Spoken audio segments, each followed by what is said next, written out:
Hello everyone! Nagluto ako ng aking lunch at ito lang po ang laman ng aking ref.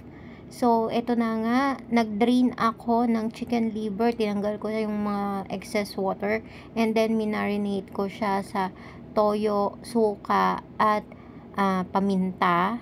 And then, syempre, hinalo-halo natin siyang maigi. And of course, after mahalo, nag-pan fry po ako ng potato. Yan. Para madali na po siyang lutuin later on. And then, i-set aside na po natin ang ating patatas. And then, nagisa na po ako ng luya. At, ipinan-fry ko din po yung ating atay na na-marinate. And then, lutuin lang po natin siya mga at least 5 minutes.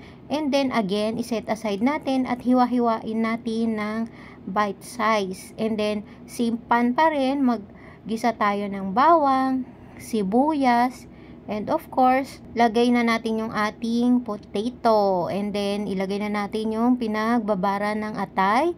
And nilagyan ko siya ng oyster sauce. And then, paminta, laurel, and magic sarap. Nilagyan ko pa siya ng kaunting water para may sauce. And then, sinunod na natin ang ating liver.